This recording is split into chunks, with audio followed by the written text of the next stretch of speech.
शांति। तो इस दोपहर के सत्र में हमारे बीच में पधारे हैं हमारे आदरणीय राजयोगिनी गोपी दीदी जी। हम एक हाथ हिलाकर आपका स्वागत करते हैं, सत्कार करते हैं, अभिनंदन करते हैं। आपका लौकिक जन्म अफ्रीका की धरनी में, अलौकिक जन्म लंदन की धरनी में और बाबा का नाम बाला करने के लिए भ्रमण करते हैं पूरे विश्व भर में।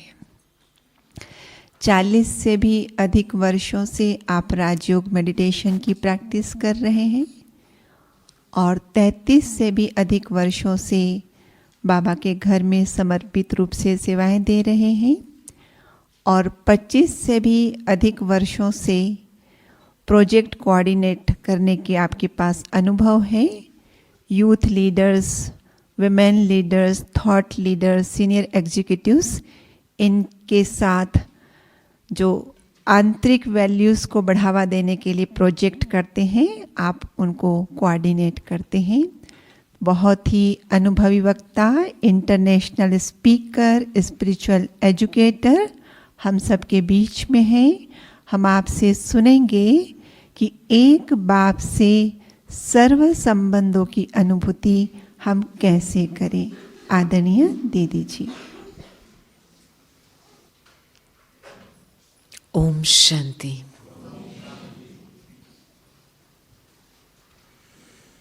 जब भी आप किस चीज की अनुभूति करते हो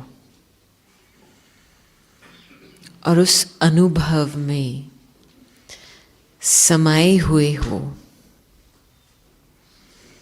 तो कैसे शब्द उठता है? क्या उठता है? नहीं उठता है। आप उस चीज में मर्ज हो गए हो तो कैसे शब्द उठेगा ही नहीं। कैसे शब्द तब उठता है जब आत्मा को कोई बंधन महसूस होता है, राइट? फिर कैसे कैसे करते रहते हैं, लेकिन जितना भी ज्ञान लेंगे वो कैसे शब्द हटेगा नहीं, क्योंकि बंधन महसूस कर रही है उस समय। और हमारे मीठे प्यारे बाबा सचमुच इतने शब्द भी नहीं हैं कि बाबा हमारा अनादि साथी है, इटर्नल कंपेनियन है। आपने तो, हम सभी ने तो 84 जन्म के लिए हद के कंपेनियंस लिए हैं, बहुत सारे, लेकिन बाबा इटर्नल कंपेनियन है। मुझे याद है एक बाहरी एक बहन आई थी, कोई वीआईपी की डॉटर थी, साउथ अमेरिका कोई देश से आई थी। तो खास करके वो आई थी 1 मास मधुबन में रहने के लिए। उनके पिताजी कोई गवर्नमेंट के मिनिस्टर थे, उन्होंने शरीर छोड़ा था 6 मास पहले। तो 1 मास के लिए दादी ने उसको बुलाया कि आप मधुबन में आओ। तो जब वापस जाने का समय था तो वो दादी के पास आए। तो दादी ने उसको पूछा कि आपका अनुभव क्या रहा मधुबन में रहने का। तो उसने ये बोला कि दादी मेरे पिताजी ने तो 6 मास पहले शरीर छोड़ा, तो मुझे इस बारी लगा कि हाँ बाबा मेरा फादर बन गया है। तो दादी ने बहुत ही मीठी रूप से उसको दृष्टि दिया और बोला, अरे इतना तो रियलाइज करो कि बाबा तुम्हारा अनादि पिता है ही, और ये तो आप तुम्हारा हद का पिता था।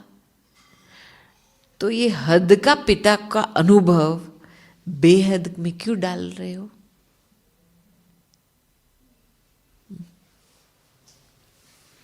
तो पहला तो रियलाइजेशन ये चाहिए कि मुझे एक अनादि के डिमेंशन में अपने आप को लेके जाना है कि ये मेरा अनादि साथी है, पिता है, बंधु है, सतगुरु है, सब कुछ है। जब तक अनादि की फीलिंग नहीं आएगी ना, तब तक संबंध में संशय उठता रहेगा। हमारे तरफ से तो प्यार होगा, लेकिन बाबा सचमुच मेरे को प्यार करता है ये संकल्प कहाँ से आते हैं? देहभान की अनुभूति से ही आते हैं ना। लेकिन जब मैं आत्मा, अनादि आत्मा हूं, उसकी भासना में हम मर्ज हो जाते हैं, और ये अनादि संबंध है, तुरंत सब संशय मिट जाता है, तुरंत। और जैसे आपको वो अनादि संबंध की खुशी महसूस होती है, ठीक है। तो पहले हम हद से बेहद में जाते हैं, क्योंकि सर्व संबंधों की अनुभूति बाबा के साथ बेहद के संबंध है, हद वाले संबंध नहीं है। ये पहले समझ में आनी चाहिए। और ऐसे नहीं कि हम हमारे हद वाले संबंध को बेहद बना देवे। लेकिन ये फाउंडेशन है कि बार बार मैं अनादि आत्मा हूं, वो मेरा अनादि साथी है। ये फाउंडेशन चाहिए। फिर हम जब संबंध की बात उठाते हैं तो मुझे लगता है कि ऐसे इस मनुष्य सृष्टि में ऐसा कोई व्यक्ति है ही नहीं जिसके साथ आप सर्व संबंध निभा सकते हो। इम्पॉसिबल। और ये सबसे बड़ी खूबी है परमात्मा की कि वो अपने आप को मोल्ड करेगा आपके लिए। आप जो चाहेंगे वो बन सकता है आपके लिए। ये है परमात्म प्यार स्नेह की खूबी। ये निशानी है कि प्यार माना अपने आप को मोल्ड कर देना, जो जिसको चाहिए उस रूप में उस आत्मा को देना। अभी मैं अपने आप को पूछती हूं कि जो मेरा संबंध है बाबा के साथ, इतना प्यार है जो मैं अपने आप को हर एक संबंध में मोल्ड कर सकती हूं। तो वो बाप है मेरा, तो मैं खुद को अपने आप को सही बच्चा बना सकती हूं।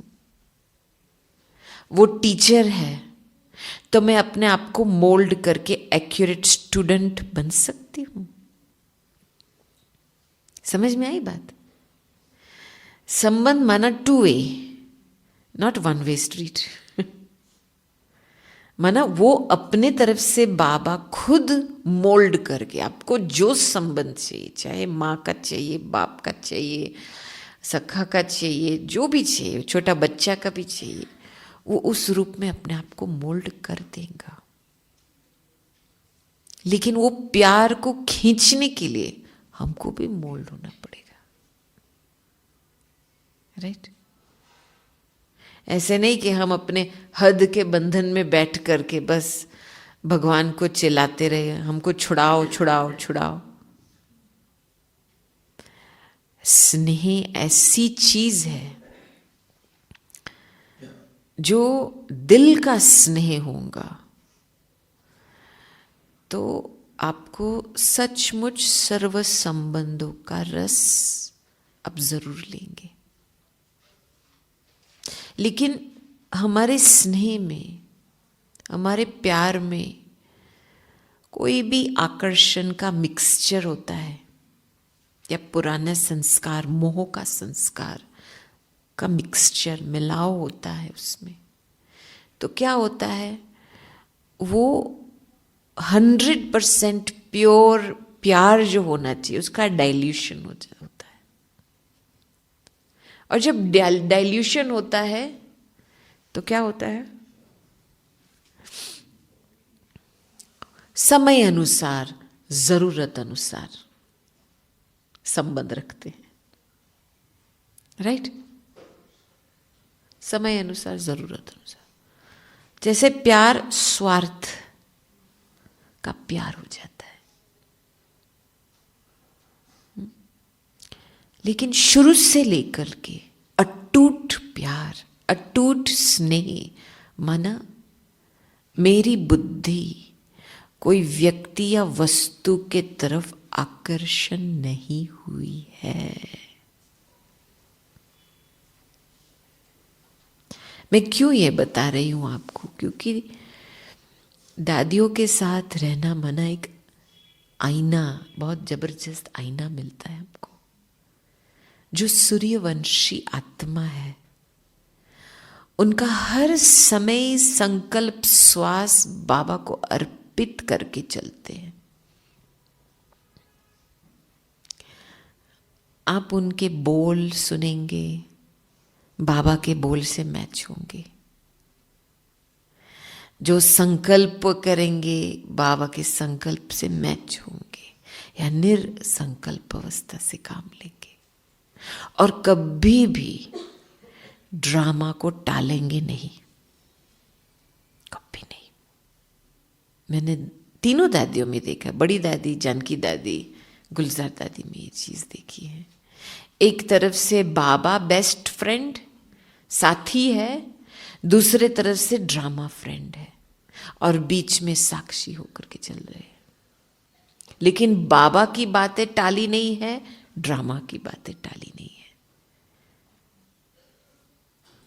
तो सूर्यवंशी आत्मा बनना है आपको या चंद्रवंशी आत्मा बनना है? सूर्यवंशी आत्मा बनना है तो आपको लक्ष्य रखना पड़ेगा, अटूट प्यार का, सर्व संबंधों का, स्नेह का रस लेने का। वो लक्ष्य नहीं रहेगा ना, तो लक्षण कैसे पैदा होंगे? और फिर बस ऐसे ही ब्राह्मण जीवन में चलेंगे, जो मिला तो ठीक है, चलते रहेंगे। यही वृत्ति से आप नंबर वाइज बनते हो। समझ में आई?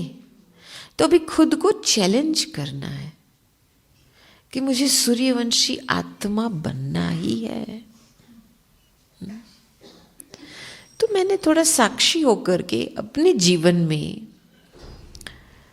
मैंने देखा कि देखो, स्नेह एक चीज है, जैसा आज बाबा ने बताया था, कितना अच्छा, कि चेक करो बच्चे, कितना लव है बाबा के लिए।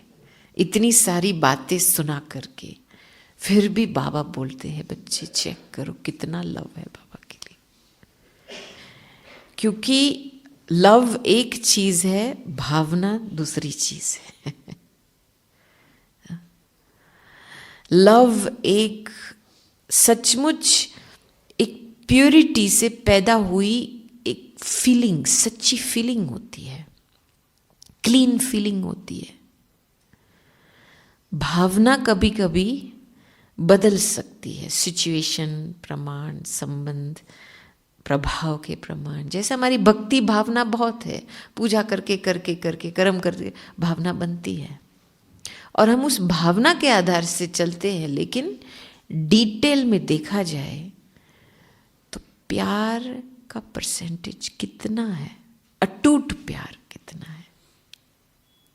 मुझे ये बात बहुत अच्छी लगती थी दादी की कि संबंध को निभाने के लिए दो चीजें चाहिए। डेफिनेटली स्नेह भरी भावना किसी के प्रति, रियल लव की फीलिंग चाहिए किसी के प्रति, और वो भी टूटे नहीं, ऐसी फीलिंग चाहिए। क्योंकि हम संबंध में आते हैं लेकिन एक्सपेक्टेशन के कारण, कुछ कारण के प्रमाण वो भावना बदलती है उसके प्रति। देखो माँ का जो स्नेह होता है बच्चा के प्रति कितना प्योर है। जितना भी नटखट बच्चा है, माँ का प्यार कभी टूटता है? टूटता है बच्चे के? कभी नहीं। परमात्मा का ऐसा प्यार है हमारे तरफ, कभी बाबा की भावना हमारे तरफ बदलती नहीं है। भले हम बाबा को कितने प्रतिज्ञा करें, प्रॉमिस करें, बाबा ये कर, फिर हम वो प्रॉमिसेस भी टूट जाते हैं, झूठ भी बोलते। कभी कभी बाबा को अच्छी तरह से दिल का वार्तालाप करते हैं, फिर भूल जाते हैं क्या बोला बाबा को। मैंने लास्ट वीक ही बताया था, मुझे ऐसा एक दृश्य लगा कि सूक्ष्म वतन में बाबा बैठा है, बाबा के सामने एक टीवी होता है। तो जब भी कोई बच्चा का दिल का वार्तालाप शुरू होता है ना, तो वो बच्चा सूक्ष्म वतन में इमर्ज होता है बाबा के सामने, क्योंकि दिल का आवाज़ प्योर आवाज़ होता है, तो ज़रूर बाबा को एक सेकंड में पहुंचता है।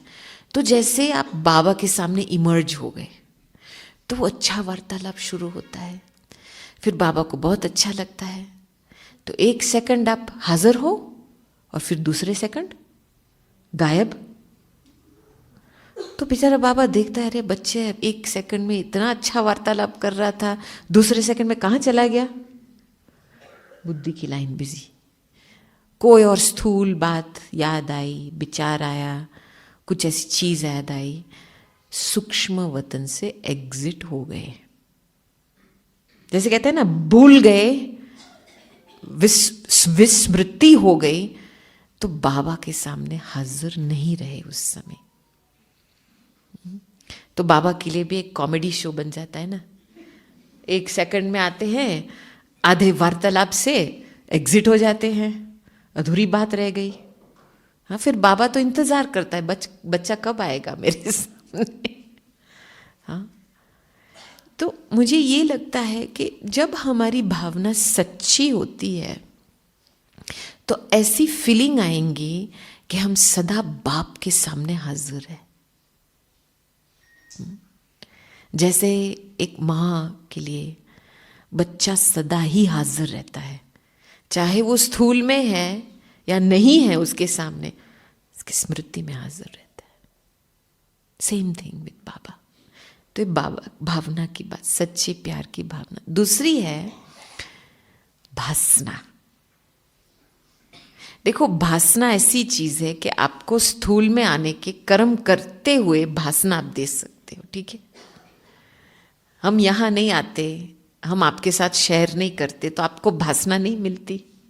प्रैक्टिकल है, तो मैं दूर बैठे बोल सकती हूं कि देखो, हाँ मेरा आपसे बहुत प्यार है, लेकिन प्रैक्टिकल में आकर के कर्म तो नहीं किया ना, आपके सामने हाजिर तो नहीं हुई, कम्युनिकेशन नहीं हुआ ना। तो भासना लेना देना बहुत इंपॉर्टेंट है, और उसके लिए चाहिए एक बाबा के लिए, बाबा के साथ टाइम टेबल।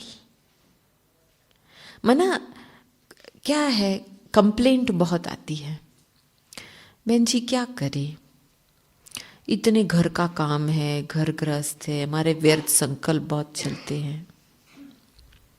चलो, जब संस्कार, पुराने संस्कार उत्पन्न होते हैं मन में, तो किस रूप से आते हैं? संकल्प विचार के रूप में नहीं, ऐसे ऐसे संकल्प आएंगे, ये होना चाहिए, ये होना चाहिए, फट।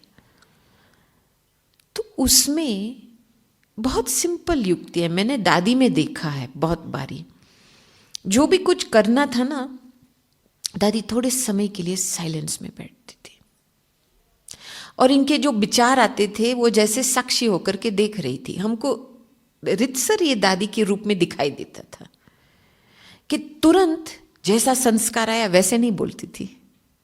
अभी हमारी आदत है, जैसा मन में आया वैसे बोलो, जैसे फीलिंग आए उसको फॉलो करो, मन मोजी बन जाते हैं। फिर हम सोचते हैं क्यों इतनी प्राप्ति नहीं मिल रही है भगवान से। तो प्रैक्टिकल रूप में पहले थोड़ा सा 1 ही मिनट साइलेंस रखो, कुछ भी करने से पहले लिटरली और देखो, चेक करो संकल्प को, भावना को चेक करो। और जैसे बाबा हाजुर होगा ना, तो फिर आपको फीलिंग आएंगी कि ये बाबा से मिलता जुलता है, बाबा की श्रीमत से, बाप के बोल है, बाप की भावना या नहीं। नहीं है तो उसको छोड़ दो, है तो फिर आप उसको कर्म में लाओ। ये बड़ी बात नहीं है, लेकिन एक ब्रेक लगाने की एक प्रैक्टिस चाहिए इसके लिए। ये सिंपल बात है। ये हमने देखा, दादी जी जब गोली खाती थी, ऐसे नहीं कि बस गोली डाल दी, जल्दी फटाफट कोई मिलने आ रहा है, फटाफट गोली डाल दो इसमें, फिर पानी पी लो। लेंगी जैसे बाबा उनको खिला रहा है, पानी पिएंगी वो ही भावना को लेकर के कि बाबा मुझे खिला रहा है। फिर गोली लेकर खत्म, ऐसे संकल्प नहीं करेंगे कि शायद इस गोली से मेरी तबीयत ठीक हो जाए, या तबीयत ठीक होंगी या नहीं होंगी, कुछ नहीं। तो कर्म करते हुए भी उसी समय बाबा से भासना लेना, या बाबा के सामने कम्युनिकेट, दिल खोल करके वार्तालाप करके बाबा को खुद की सच्चाई की भासना देना, means you have to be present.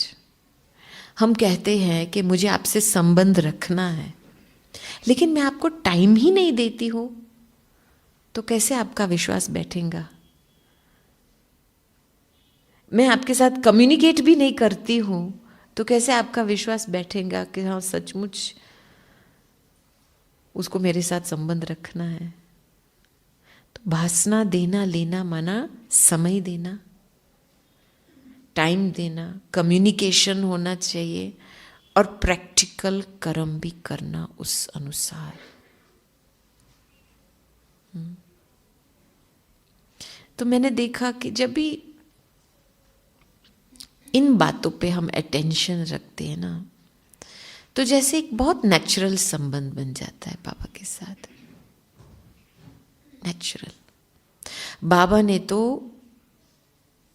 बड़ी मंजिल दिखाई है हमको, हर एक संकल्प, हर एक श्वास बाबा को समर्पण करके, मन समर्पित रूप में होकर के चलना है।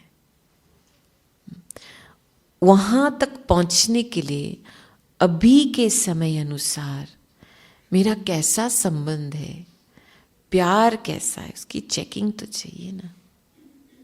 चेकिंग नहीं करेंगे तो संबंध में कैसे परिवर्तन ले आएंगे? बस अपनी भावना को लेकर के चलो, लेकिन अपनी भावना भी मिक्स होती है तो फिर थोड़ी देर के बाद आप खुद की भावना से धोखा खाएंगे। समझेंगे ना? मैंने बहुत कुछ किया, लेकिन रियलिटी में क्योंकि सच्ची प्यार की ये निशानी है कि आप लाइट बन जाएंगे, फरिश्ता बन जाएंगे। देखो, एक एक हम अभी ब्रिजमोहन भाई साहब के साथ बहुत अच्छी वार्तालाप हुई थी कल परसों। मैंने भाई साहब को पूछा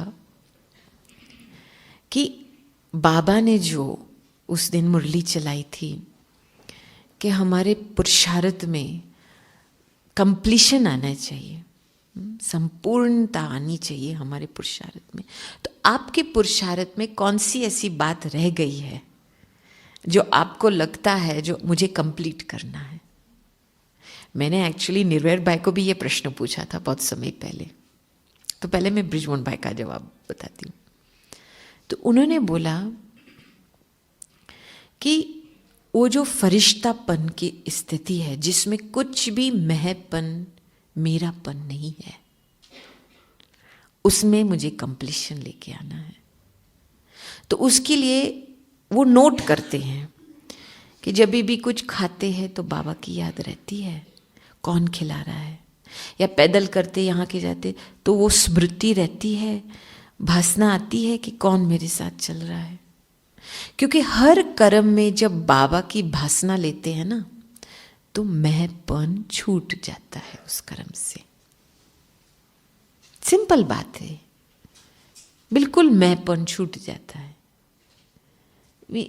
जैसे चलते फिरते ऐसे लगेगा कि कोई चला रहा है आपको, हल्कापन, और वो भी संकल्प नहीं आएगा मैंने कुछ किया या मुझे कुछ करना है, ये संकल्प उठेंगे ही नहीं मन में।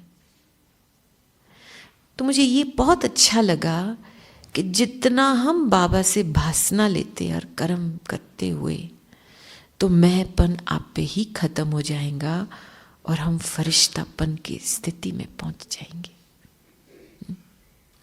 दूसरा, जब भी मैंने निर्वेद भाई से पूछा ये प्रश्न, तो उन्होंने बताया था कि जब उनका 60th बर्थडे था, तब उन्होंने वायदा किया था बाबा को कि मुझे मेरी अवस्था को एक रस बनानी है, कुछ भी हो जाए उड़ती अवस्था में ही रहना है, उड़ना है और लोगों को उड़ाना है। तब से लेकर के उन्होंने अपनी स्थिति को सेट किया है, और सचमुच उनके सामने तो बहुत सारी बातें आती हैं। हमने देखा है दिन भर में बहुत अलग प्रकार की बातें आती हैं, लेकिन उनकी स्थिति में हम डगमग नहीं देखते हैं।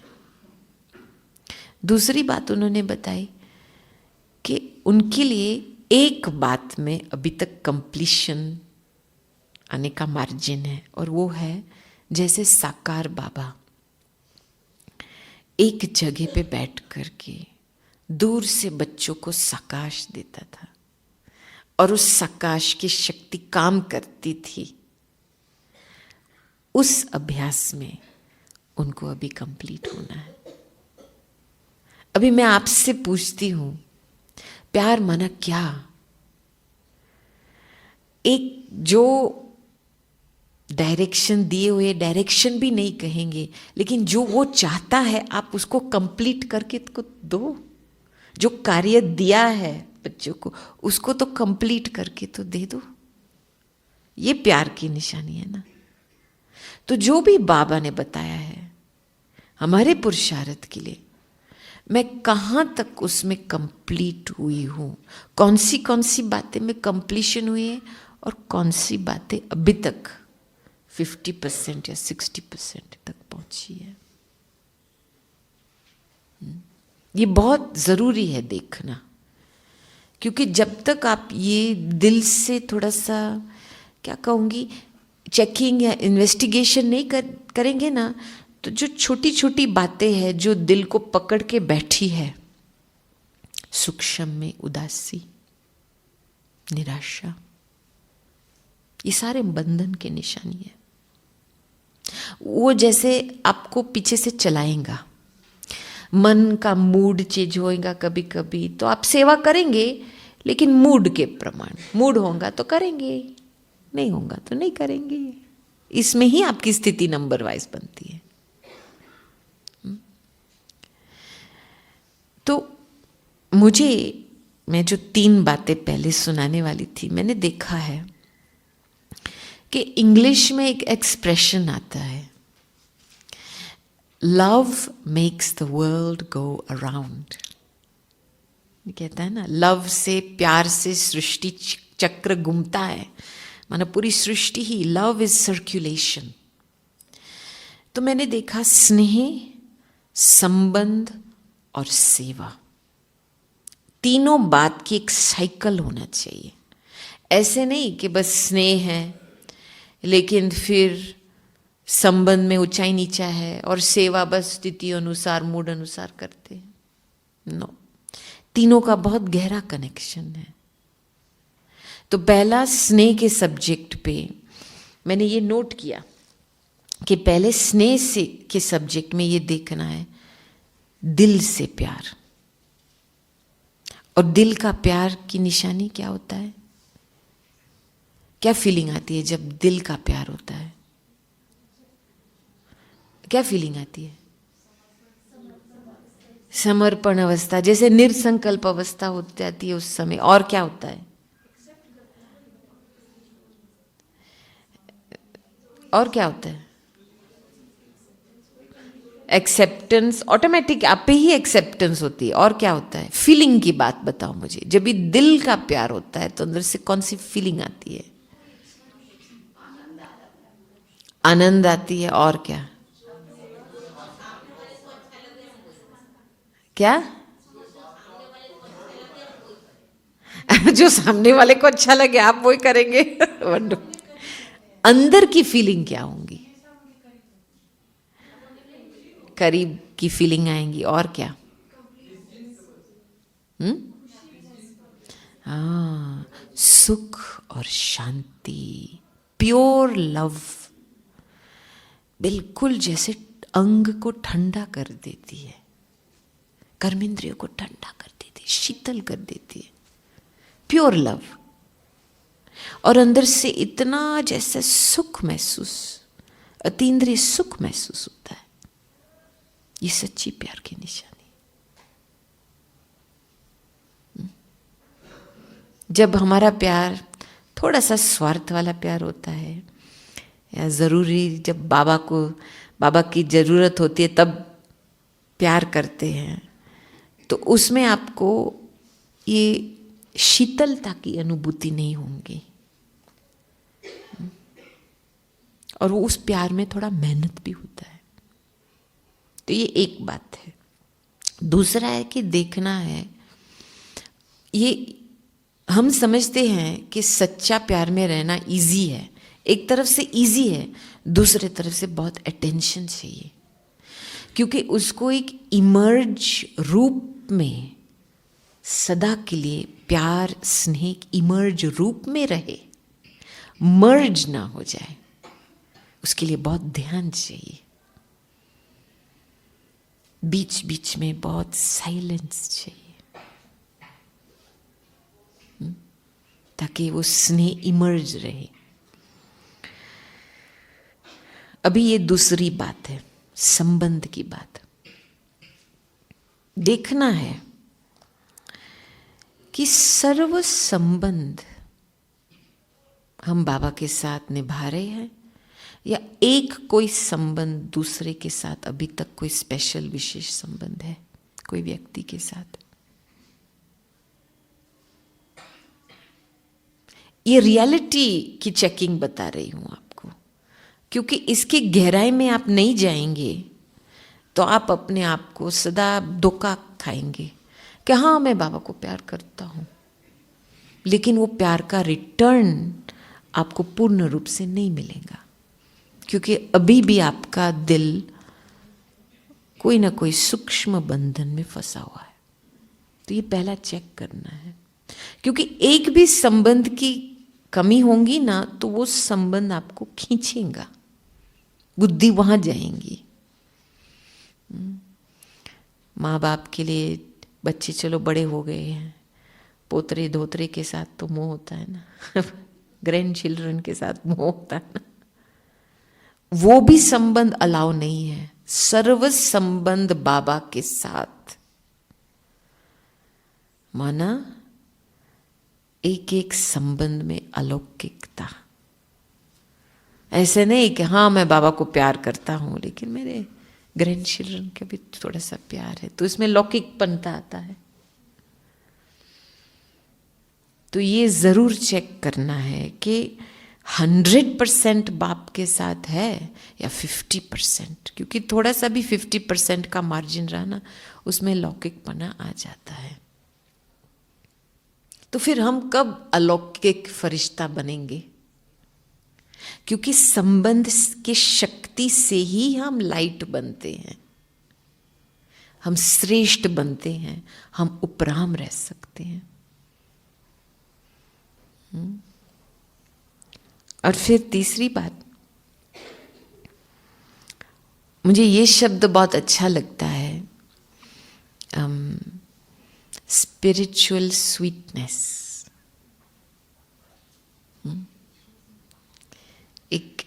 एक संबंध से एक मीठा रस, रूहानी रस, जहाँ पे रस बैठता है वहाँ पे रग जोड़ता है, वहाँ पे मन बुद्धि जाती है।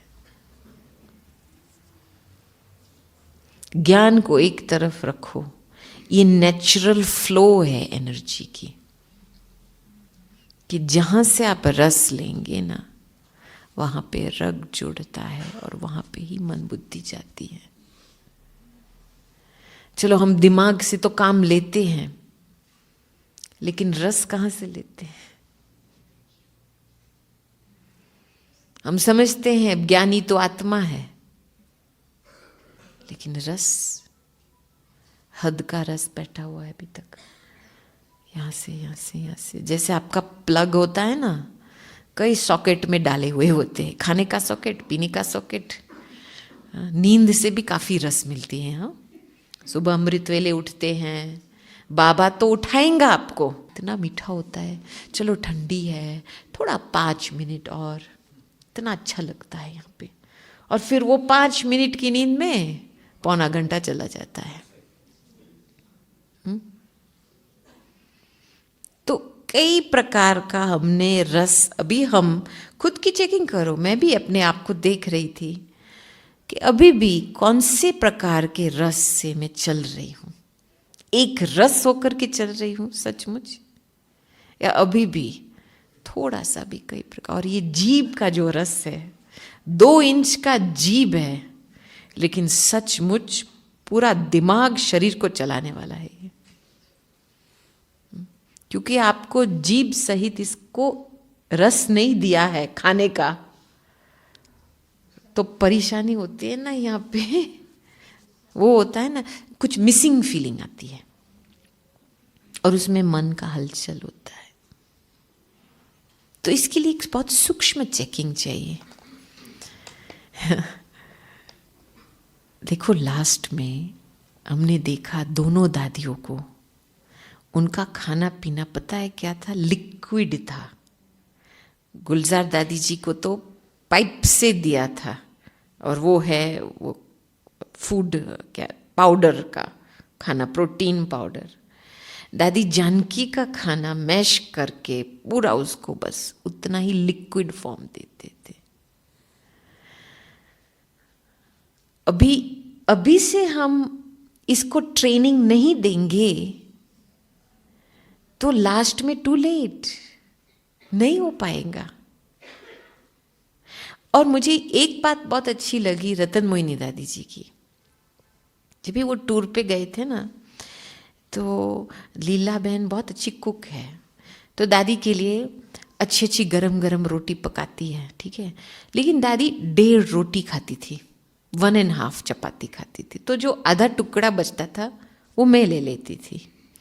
तो मैंने एक बार दादी को पूछा, दादी आप 1.5 रोटी क्यों खाते हो? अरे ये आधा टुकड़ा बचा है, ये खा लो ना आप, इसमें क्या बड़ी बात है। तो दादी ने समझाया कि देखो, मैंने अपने शरीर को समझा है कि उसको चलाने के लिए कितना चाहिए, इतना पेट्रोल चाहिए, ठीक है, इससे मैं चला सकती हूँ, शरीर हल्का भी रहता है, मन के ऊपर असर नहीं आता है। अभी मैं थोड़ा सा भी एक्स्ट्रा डालूंगी तो किसको कष्ट होगा? मेरे पेट को ही कष्ट होगा। वो रिएक्शन जो होगा पेट का, मेरे मन को असर आएगा, मन पे असर आएगा। तो मैं क्यों अपने आप को ऐसा कष्ट दूं? मुझे ही भोगना पड़ेगा। तो जैसे हर बात में, हर कर्मेंद्रिय को आप ट्रेन करके जो इसको चाहिए दे दो, ऐसे नहीं कि अपने आप को डिप्राइव करो। बाबा की याद में समझो, शरीर को जो चाहिए दे दो। और बाबा की याद में आप लेंगे ना तो ऐसे ही लगे, आप बस 2 टुकड़ा लेंगे पेट भर जाएगा। ऐसे हमने बहुत बारी अनुभव किया है।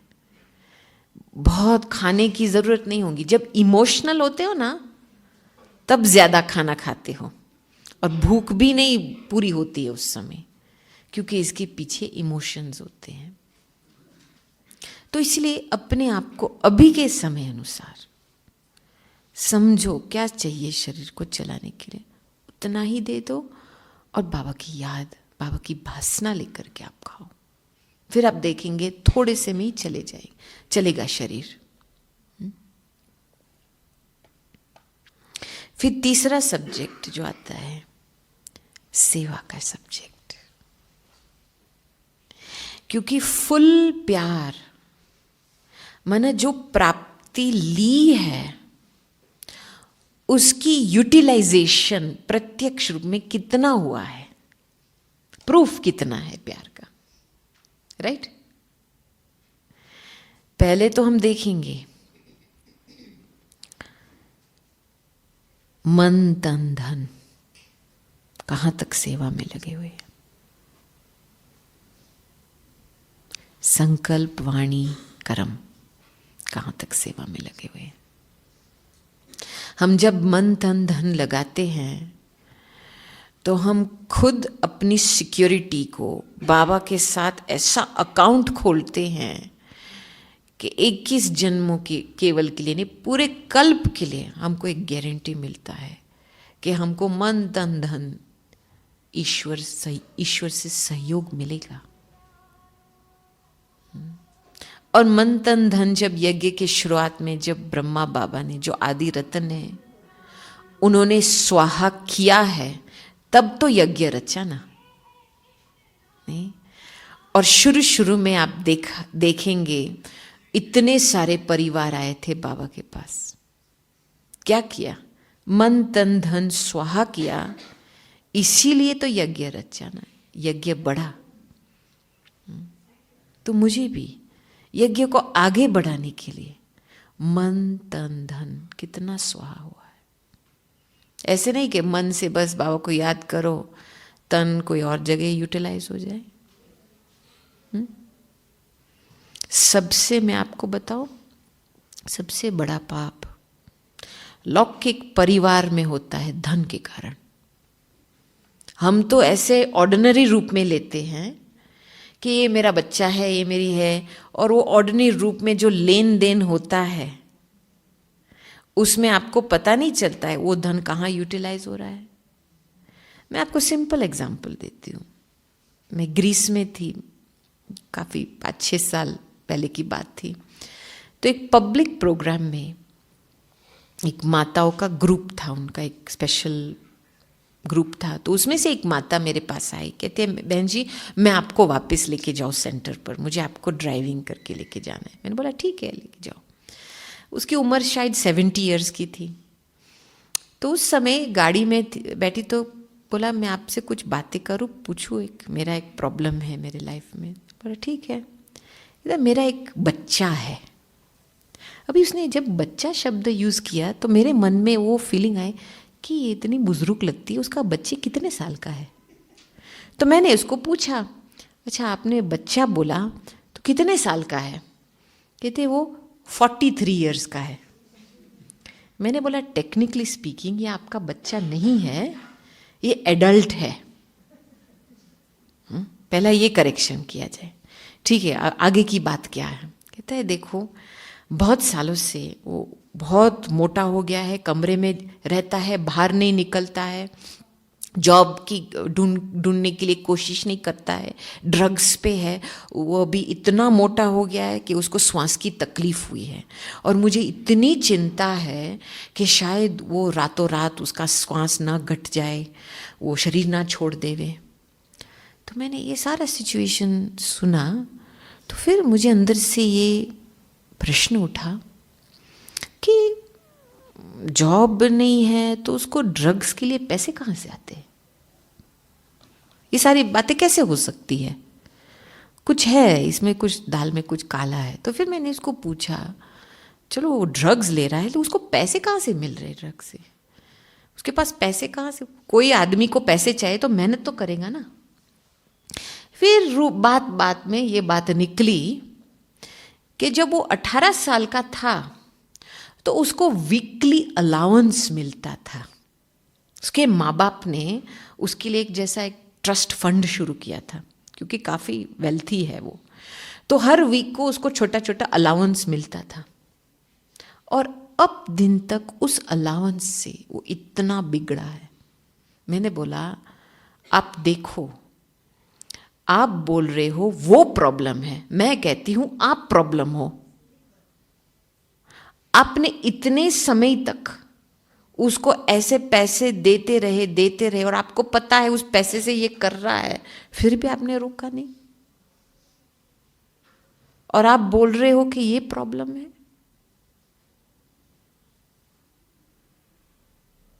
दूसरी बात, कई लोग समझते हैं, मैं धन का क्यों अंडरलाइन कर रही हूं, क्योंकि हम कभी इसका महत्व सोचते नहीं हैं।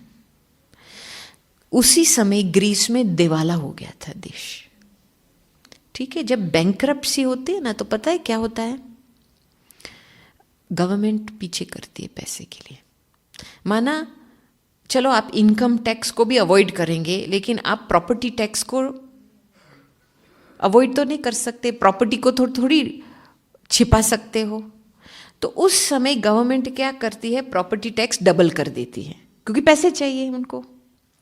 तो कई ऐसे करोड़पति थे जो इनको जॉब भी गया, इनकी कमाई भी गई, और इनके जितने भी प्रॉपर्टी थे, बोर्ड थे, वो उनका टैक्स डबल, तो करोड़पति से रोडपति बन गए ओवरनाइट। ऐसी हालत थी।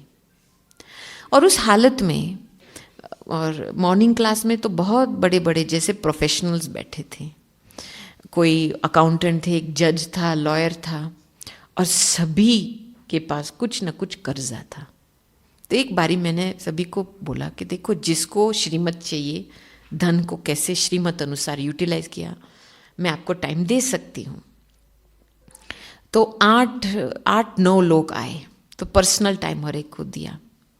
तो उसमें से मुझे 2 बहनों का अनुभव याद है, क्योंकि सचमुच ऐसे नहीं बैठे थे कि बहन जी हम क्या करें, हमारी ऐसी सिचुएशन है, कैसे हम करना पड़ता है ना, अभी मेहनत करनी पड़ती है, ऐसे वृत्ति लेकर के नहीं आए थे। सचमुच अंदर से, दिल से, कि हमको श्रीमत बताओ, हम श्रीमत के आधार से चलेंगे, क्योंकि हमको अपनी घटनाओं से छूटना है। तो फिर हमने बताया, तो उन्होंने शुरू किया, 2 बातें शुरू की। पहले तो अपनी कमाई कितनी है उसका अकाउंट हिसाब निकाला, फिर कितना वो बाबा के बॉक्स में डाल सकते हैं रेगुलरली, ऐसे नहीं कि बस एक टाइम दे दो, रेगुलरली। एक माता 7 यूरो दे सकती थी वीक में, दूसरी बहन 15 यूरो दे सकती थी वीक में, ठीक है, उसका इतना बचत होता था, लेकिन रेगुलरली। तो 3 मास के लिए वो रेगुलर चलता रहा। दूसरा कि हर एक मास में वो अकाउंट्स रखने को शुरू किया, पर्सनल अकाउंट्स, ताकि देखे मेरा धन कहाँ वेस्ट होता जाता है, क्योंकि एक एक पैसा ब्राह्मण का वैल्यूबल है। तो अकाउंट्स वो हमको भेजते थे हर मास का। 3 मास के बाद क्या हुआ, एक बहन ने मुझे फ़ोन किया, इतनी खुश, कहती है बहन जी, श्रीमत को फॉलो करके क्या हमको हमारे प्रॉब्लम से मुक्त हो सकते हैं, ये आज मैंने रियलाइज़ किया। आज मुझे बैंक ने फ़ोन किया, मेरा 5000 यूरो का कर्जा था, और आज बैंक ने फ़ोन करके मुझे बताया कि केवल हम आपसे 1500 यूरो लेंगे, आपका दूसरा कर्जा हम खुद चुकता करेंगे। कितना अंदर से इतनी खुश हो रही थी, कहती है ये वंडरफुल। मैंने बोला श्रीमत का मतलब है क्या, आपको अपने बंधनों से मुक्त करना। आप श्रीमत को नहीं फॉलो करेंगे, बस वही बंधन के कंप्लेन करते रहे, वहां ही फंसते रहेंगे। दूसरी बहन फोन करती है मुझे और कहती है मानो आप सोचो नहीं, इस ऐसी सिचुएशन में जो जिसको जॉब भी नहीं मिलता है, मुझे प्रमोशन भी मिला जॉब में, और प्रमोशन के साथ 700 यूरो का बोनस भी मिला। देखो, तो मैंने देखा कि सचमुच जो श्रीमत लेकर के मन तन धन को सही रूप से चलाएगा ना, उसको कभी भी इन तीनों बात में कमी नहीं महसूस होगी, और ही डबल आता रहेगा। और वही 700 यूरो उसने बाबा के बॉक्स में डाला। कहती है बाबा की श्रीमत अनुसार मैं चली, इसलिए ये पहला बाबा को जाना चाहिए। तो अभी हमारी लाइफस्टाइल ऐसे बने, हाँ, कि धीरे धीरे हम बाबा को संभाले और जो बचत है हम उसके ऊपर रहे। ऐसे नहीं कि पहले हम अपना देखे फिर बाबा को लास्ट में। तो सर्व संबंध निभाना है ना, तो प्रैक्टिकल रूप में भी होना चाहिए ना। हाँ? तन मन धन, मन वाणी कर्म।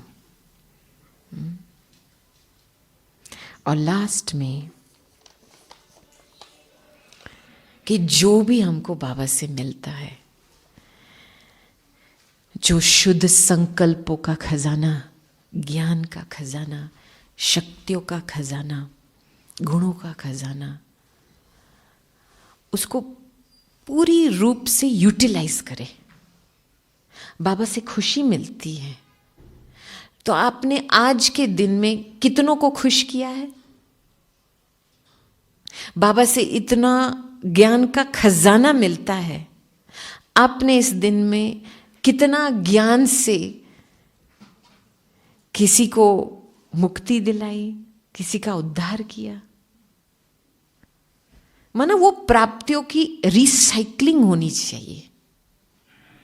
फिर आपको एक लव का, प्यार का एक सर्कुलेशन महसूस होगा, क्योंकि जितना आप खजाना देते रहेंगे, जितना रिसाइकलिंग होगा, उतना बढ़ेगा। ये प्यार का प्रूफ है, राइट? और मैं कहती हूं आपको सचमुच जो प्राप्ति मिलती है, ड्रामा आपके सामने कोई ना कोई एक ऐसे अपॉर्चुनिटी आपको एक देंगा ताकि आप उसका यूटिलाइजेशन करें। लेकिन कभी कभी मूड ऑफ होता है ना, नहीं आज नहीं करेंगे बहन जी, कल तक छोड़ देंगे। ठीक है, आपका भाग्य भी कल तक आएगा। ये दादी जी की सबसे बड़ी खूबी थी, प्यार माना इंस्टेंट एक्शन, अब नहीं तो कब नहीं। तो भी इन शब्दों से मैं यहाँ समाप्त करती हूँ, टाइम भी हो गया है। लेकिन मुझे केवल सर्व संबंधों की शक्ति, अनुभूति केवल एक फीलिंग के रूप में नहीं बतानी थी, लेकिन प्रैक्टिकल रूप में क्या है, उसका दृश्य क्या है, वो भी बताना चाहा। ठीक है, सभी के लिए क्लियर पिक्चर मिला आपको? अभी कल का दिन है आपके पास, तो जो भी मैं अभी प्रश्न बताए हैं, नोट तो ज़रूर आपने किया होगा।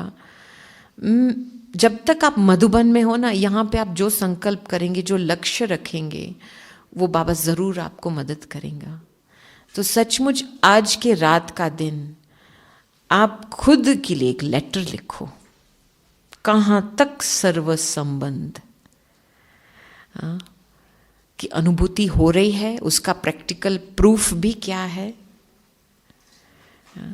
वो आप एक रियलिटी चेक करो अपने लिए।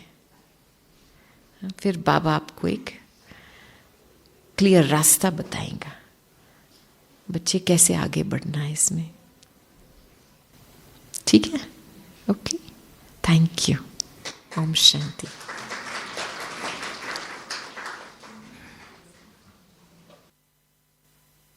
तो बहुत सुंदर प्रैक्टिकल बातें बाबा के साथ सर्व संबंधों की अनुभूति करने के लिए।